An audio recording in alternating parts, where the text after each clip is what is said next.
नमस्कार दोस्तों, स्वागत है आपका हमारे YouTube चैनल में। आज की कहानी में हम जानेंगे कि पापा ने मेरे साथ क्या किया जिससे मैं अब उनके पास कभी नहीं जाऊंगी।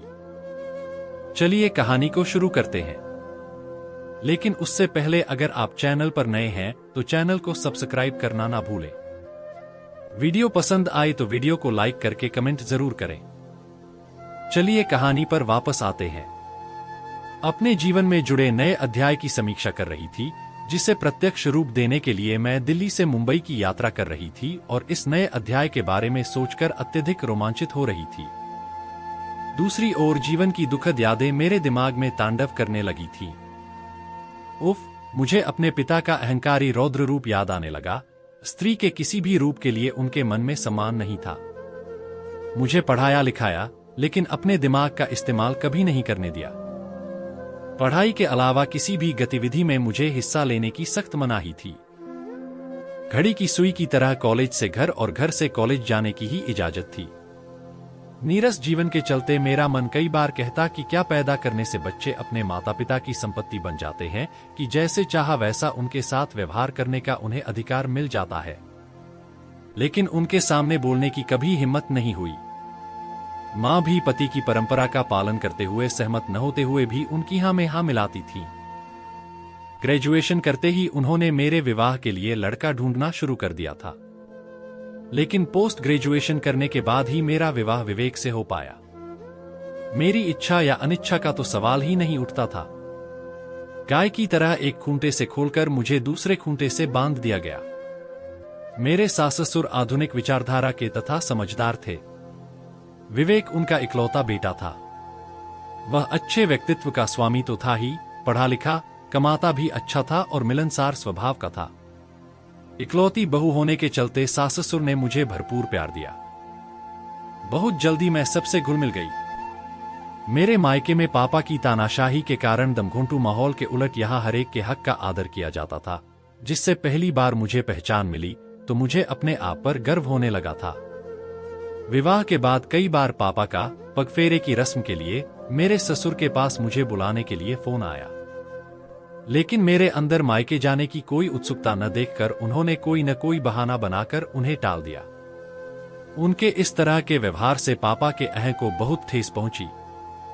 सहसा एक दिन वे खुद ही मुझे लेने पहुंच गए और मेरे ससुर से नाराजगी जताते हुए बोले, मैंने बेटी का विवाह किया है, उसे बेचा नहीं है, क्या मुझे अपनी बेटी को बुलाने का हक नहीं है?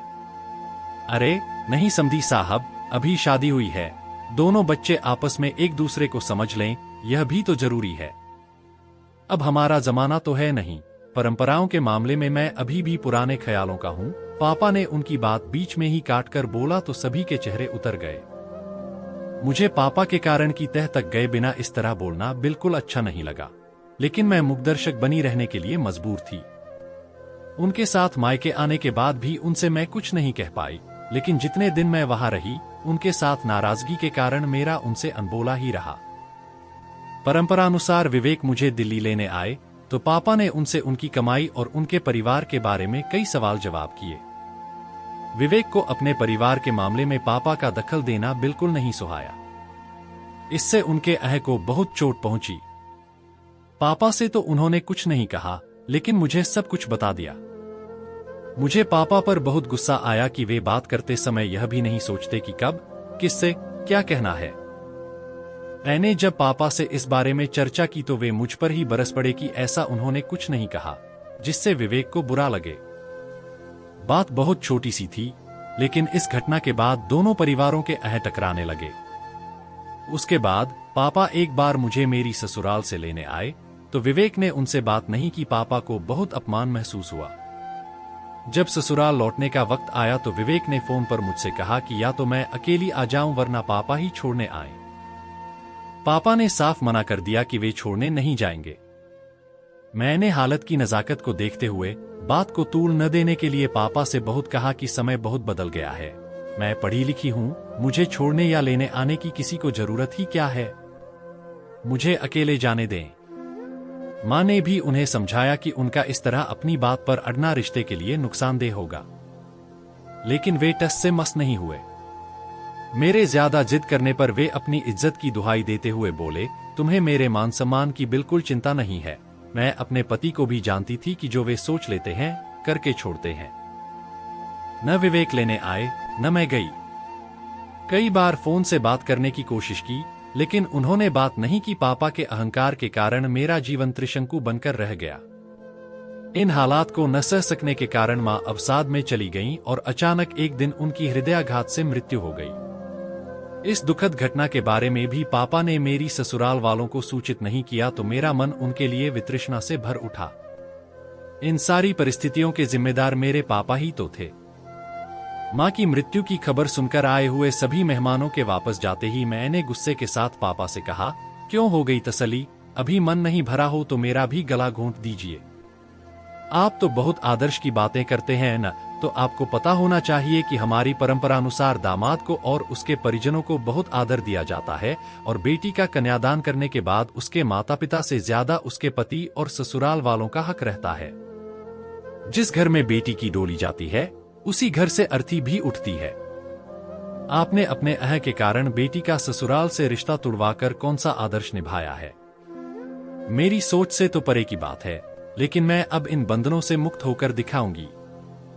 मेरा विवाह हो चुका है, इसलिए मेरी ससुराल ही अब मेरा घर है। मैं जा रही हूं अपने पति के पास। अब आप रहिए अपने अहंकार के साथ इस घर में अकेले। अब मैं यहां कभी नहीं आऊंगी पापा। इतना कहकर पापा की प्रतिक्रिया देखे बिना ही मैं घर से निकल आई और मेरे कदम बढ़ चले उस ओर जहां मेरा ठौर था, और वही थी मेरी आखिरी मंजिल। आपको यह कहानी कैसी लगी हमें कमेंट कर जरूर बताएं। ऐसी ही अच्छी कहानी के लिए हमारे साथ बने रहें। यह कहानी पूरी तरह से काल्पनिक है। इसका उद्देश्य केवल मनोरंजन करना है। इसमें उपस्थित घटनाएं और बातें सब काल्पनिक है। इसे केवल मनोरंजन की तरह लिया जाए। पाठक अपने विवेक का उपयोग करें। केवल मनोरंजक की तरह लें। इसे गंभीरता से ना लिया जाए।